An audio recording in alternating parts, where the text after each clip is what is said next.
Alright guys, so if you've seen my review of the MCarro TR051 or even own this thing, then you pretty much know about the glaring issue that this car has, which is the steering has a problem with the dog bones binding on the wheel cups and the knuckles when you max the steering out, which causes the wheel to hop every time it rotates. So and then when you're driving it, it's rattling and jumping and it sounds really bad. So I actually have a mod that I did to fix that problem. There is a couple different ways you could approach this, and there is a method I thought of after I did it that you could probably do to not have to change out the steering like I did. So I'll mention that while I'm going over it.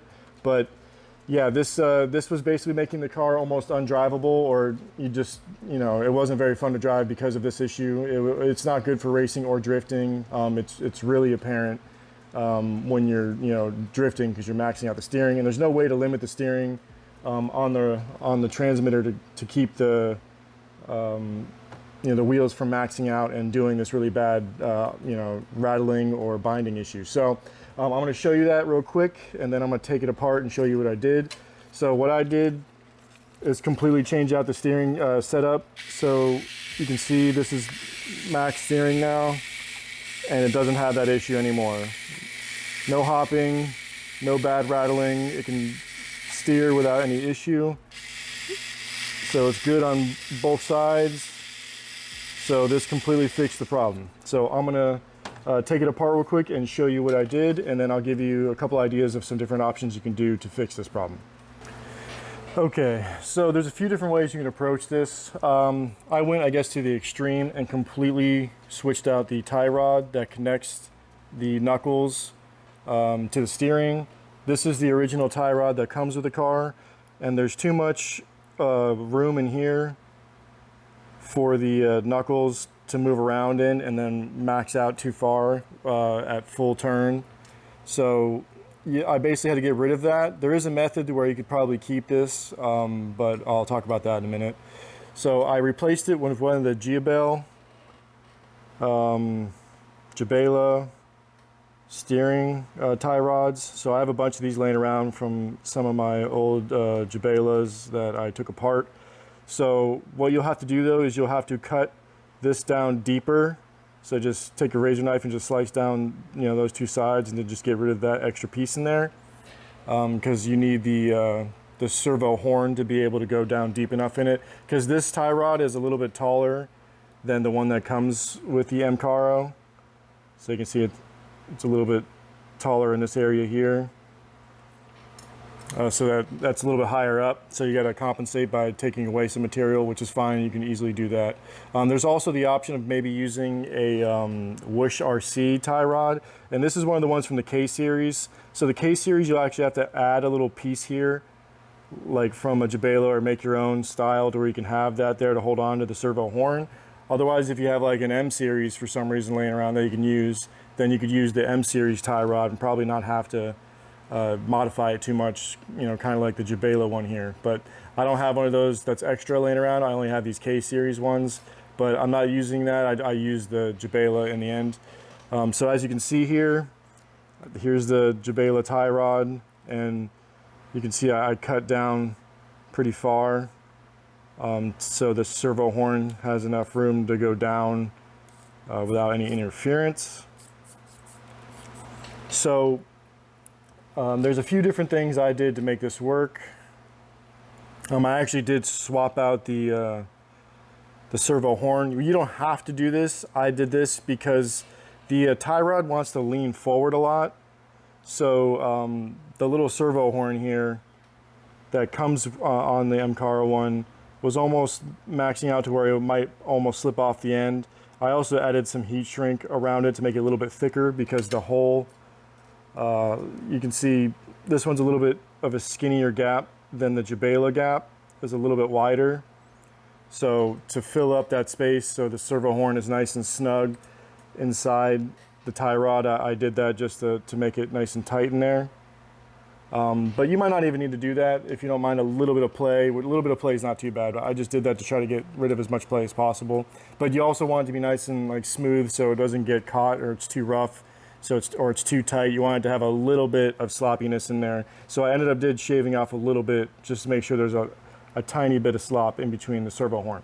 But I ended up doing that. I like this little screw setup in here. It's a lot stronger, and the screw head keeps the Jabela tie rod from coming off the end there, and also I put some heat shrink on there to help fill in some of the extra space to keep it a little bit snug in there.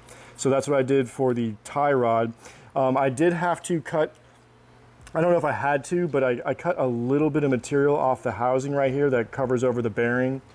So just to make a little bit of space, because it seemed like it was a little bit tight. It has a problem of like wanting to lean back, and then that brings the sides at an angle, and you don't really want that to do that. You want it to be as flat, as possible. You don't want it to be angled like that, angled up or down too much, or even you don't want it to be moving around too much either. I mean, it can move around, but you kind of want to keep it as flat all the time as possible. So when it moves, it's pretty flat. So the where it connects to the knuckles is pretty flat, so the suspension doesn't have any issues. Where if it's angled, it might rub a little bit. So the biggest issue with the knuckles is that the original little nub that comes off of here, it goes all the way to the end. This is too long. This whole area is too long where that is. That's because they had these slots that were big, so it would be able to reach here and then it would reach over there, so it had a lot of room to move because these arms are too long for these. So the Jabelas and the Whoosh RCs and all that, they're much shorter arms. That's why those tie rods are designed the way they are, for a shorter arm, and you can't use the knuckle here the way it is, where it has the nub coming out of this part. It needs to be shorter. So I cut that off, and then I had to add a screw, and you can do this multiple different ways. You can put a screw with heat shrink on it, or you can use anything you have. Just be kind of resourceful, use what you have. I used some little plastic posts that came off of the chassis of a Jabela, the ones that you just screw the electronics down into. There's some tall posts on the Jabela chassis. I just sheared them off, cut them off, and then I used those as posts to add on here. So I put the screw through the knuckle into that post to make this solid rod here. But then I had to actually ream out the hole a little bit bigger on the Jabela tie rods here. I had to make this a lot bigger. I just drilled a hole, but don't make it too big to where it breaks, or you just got to make it just big enough. And you want to make sure it's big enough to where it's not tight and there's no friction. You want to have nice, easy moving, situation going here like this. So you just need to ream it out big enough. You don't have, like I said, you don't have to use this. You can just use a screw with some heat shrink that just fits inside here. Just make sure there's not a lot of friction. Come on, focus. Just make sure there's a lot of, there's not a lot of friction in there, so the suspension can move up and down without binding up. So that's how I managed to do that, is I basically measured from exactly where the center of the old post was, 3 millimeters over, and then I made a new hole there and then put a screw through. I was originally going to do the screw with heat shrink, but I made the hole a little bit too big, so the screw wouldn't seat very well in there anymore, so I had to actually screw the screw into some plastic. That's why I decided to go with these posts. So that's way more solid now anyway, so I don't mind, going that route instead. But originally I was just going to use a screw with some heat shrink on it, and you just take some heat shrink like this, and then just put it on the screw, and then heat it up. And you might need to do 2 layers of heat shrink to make it thick enough, and then that'll work. But this method works better in my point of view. Just I have a nice solid piece of plastic in there instead. So that's what I ended up doing to get this to line up and to sit right in the Jabela tie rod. And the suspension still works really well. I have good movement side to side. The tie rods basically max out both ways the way they're supposed to. They don't go too far to where there's binding on the dog bones. There's no other dog bones that will fit this. I looked at the Jabelos, the Whoosh RC, the 88 RC. All those dog bones are too small, so you can't use any other dog bones in here. You have to use the ones that came with this. None other ones from any other model will fit.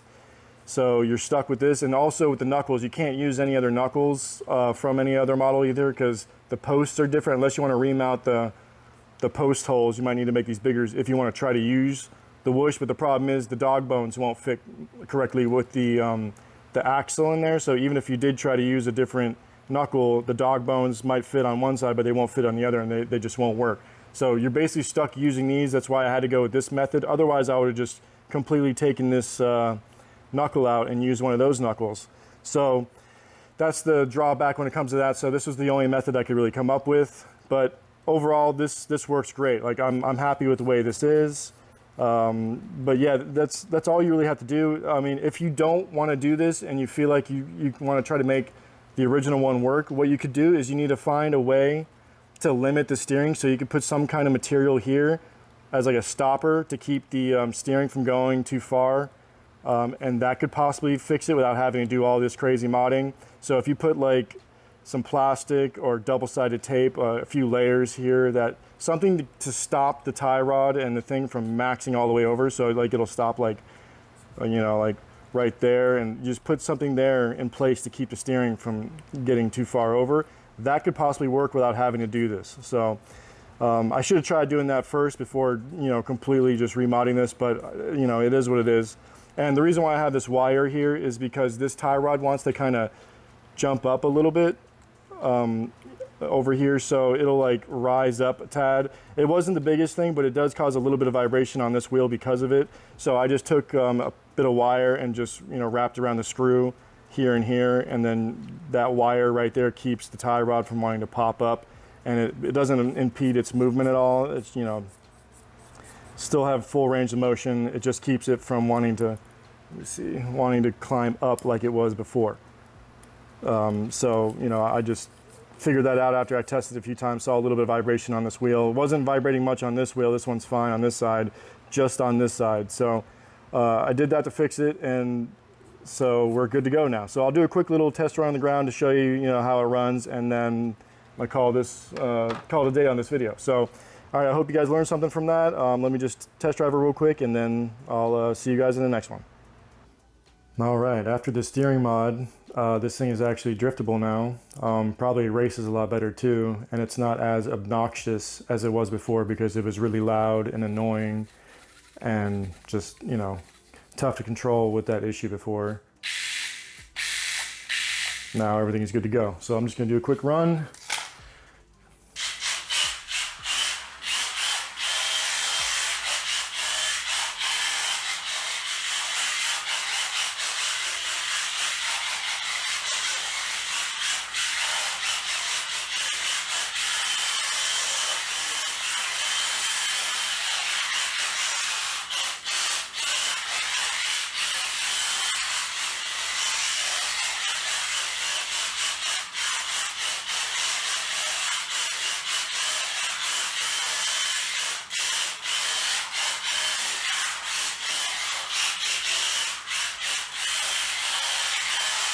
It's not the ultimate drifter, but it definitely drifts a lot better now, and it doesn't sound as terrible as it did before. So this thing is a lot better, and this would be more worth its money if it came stock like this, but it's really not worth the hassle the way it comes out of the box. You know, modding things is kind of my thing anyway, so I don't really mind doing it. I really just don't want to have to do that. I would like it to perform like this out of the box. So, you know, it is what it is. I'm glad that I can actually drive it now, and I'm not like annoyed with it like I was before. So yeah, just showing you that it's not as loud and annoying as it was originally, and it's actually driftable, and everything works the way it should have out of the box now. So if you're interested in like fixing this thing, this is one route you can go. Like I said, you might not have to do this whole steering mod. You just need to put something in there to block the steering from maxing out. So if you can do that, you might not have to change the entire steering tie rod and everything like I did. So that's an option you could go if you want. But otherwise, you know, I'm happy with it now. So that's going to be it for this video. If you guys have any other questions or comments, leave them down below, and I will see you guys in the next one.